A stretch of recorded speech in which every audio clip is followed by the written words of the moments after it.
Pasti sering dengar kan, kalau mau investasi yang aman, ya pilih saham blue chip. Katanya sih perusahaannya raksasa, stabil, pokoknya paling top lah. Tapi beneran segitu amannya?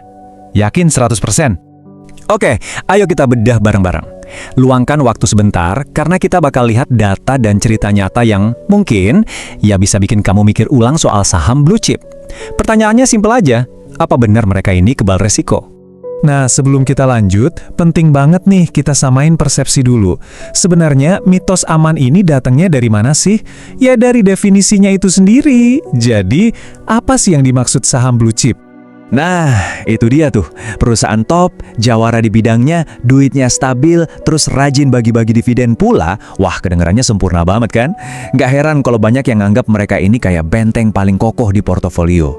Tapi, ada satu hal yang harus kita catat baik-baik nih. Stabilitas itu bukan berarti nol resiko. Justru karena stabil bukan berarti nggak ada resiko. Tapi resikonya itu bisa diukur. Dan percaya deh, bahkan perusahaan paling keren sekalipun, ada angkanya loh yang bisa ngasih tahu seberapa besar potensi boncosnya. Dan kita di sini nggak mau cuma asumsi doang ya. Kita bakal lihat langsung sebuah studi beneran. Studi ini menganalisis risiko di dua saham yang ya kita semua kenal lah. BNNI dan TLKM. Studi ini pakai metode yang namanya Value at Risk, atau biasa disingkat VAR. Kedengarannya teknis banget ya, tapi tenang, konsepnya gampang kok. Anggap aja VAR ini kayak ramalan cuaca, tapi buat duit kita. Dia ngasih tahu gini, oke, dengan tingkat keyakinan 95%, skenario paling apes buat investasi kamu tuh ruginya bisa segini loh. Oke, jadi para peneliti ini bikin simulasi. Coba bayangin ya, kamu punya duit 100 juta rupiah, terus duit itu kamu masukin ke portofolio isinya cuma 2 saham blue chip tadi. Pertanyaannya, kira-kira potensi rugi minimalnya berapa ya? Dan ini jawabannya, 24 juta rupiah. Wow, ini bukan angka kecil loh. Ingat, ini potensi kerugian minimal dengan keyakinan 95%. Jadi jelas banget kan, label blue chip itu sama sekali nggak bikin investasi kita jadi kebal dari rugi besar. Resiko itu beneran ada, dan ini buktinya, bisa dihitung. Oke, mungkin angka tadi masih terasa agak ngawang-ngawang ya. Kalau gitu, gimana kalau kita lihat langsung kisah nyata yang, wah, ini dramatis banget.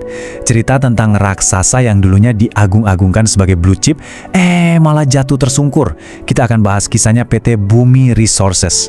Perjalanan Bumi ini gila banget loh. Awalnya dari perusahaan hotel di tahun 70-an, terus mereka banting setir jadi raksasa tambang.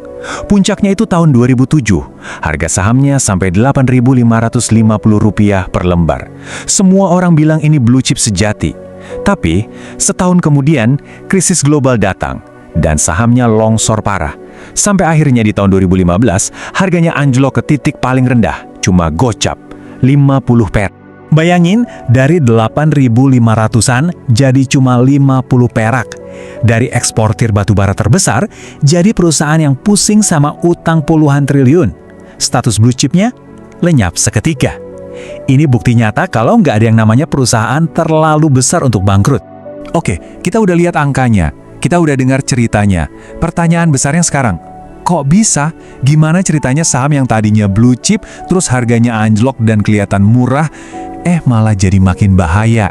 Nah, jawabannya ada di satu konsep yang namanya value trap atau jebakan nilai. Nah, ini nih pertanyaan penting buat kita-kita yang suka nyari saham diskon. Pas saham kayak Bumi ini harganya rontok dari 8 ribuan, pasti banyak yang mikir, wah, ini dia nih kesempatan emas, beli barang bagus harga miring. Tapi, yakin itu kesempatan atau jangan-jangan itu jebakan? Ini dia, intinya value trap. Saham yang kelihatannya doang murah, padahal emang ya murahan. Harganya anjlok bukan karena pasar salah harga, tapi karena emang kondisi perusahaannya udah jelek banget dan nggak kelihatan ada harapan buat bangkit lagi. Ada kutipan bagus nih yang ngegambarin bahayanya. Membeli perusahaan dengan aset bersih 100 miliar seharga 30 miliar, tapi perusahaan itu rugi terus, maka Anda mungkin baru saja kehilangan 30 miliar. Masuk akal banget kan? Buat apa beli perusahaan diskon gede, tapi tiap hari kerjanya cuma bakar duit? Ya lama-lama asetnya habis, duit kita yang 30 miliar itu juga ikut lenyap. Kasus Bumi ini contoh klasik dari jebakan perusahaan yang lagi sekarat.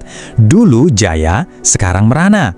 Dan ini bukan satu-satunya kasus loh. Di Indonesia ada BLTA, sahamnya sampai disuspend. Kalau kita lihat keluar, ada Lehman Brothers, bank investasi raksasa yang umurnya 150 tahun, bisa bangkrut juga pas krisis 2008. Kebayangkan berapa banyak investor yang kejebak mikir itu diskon? Jadi, apa nih kesimpulannya? Apa pelajaran yang bisa kita ambil? Tenang, tujuan kita di sini bukan buat nakut-nakutin, tapi buat mengubah rasa takut itu jadi kewaspadaan. Jadi investor yang lebih pintar dan melek informasi. Ada 3 hal penting banget yang harus kita pegang. 1. Label blue chip itu bukan jimat anti rugi. Resiko itu pasti ada. 2. Kalau nemu saham yang harganya anjlok, hati-hati sama yang namanya value trap. Cek dalemannya, jangan cuma lihat harganya yang murah. Dan yang ketiga, ini paling penting, do your own research. Riset sendiri, jangan cuma ikut-ikutan temen atau karena namanya terkenal. Semua ini nunjukin satu hal. Di dunia investasi, bahkan yang kelihatannya paling aman sekalipun, nggak ada yang namanya jalan pintas. Rasa aman yang sejati itu bukan datang dari sebuah label, tapi dari pengetahuan kita sendiri. Jadi, sebagai penutup, saya mau kasih satu pertanyaan buat direnungkan. Setelah dengar semua ini, pertanyaan paling penting apa yang bakal kamu tanyain ke diri sendiri sebelum akhirnya neken tombol beli?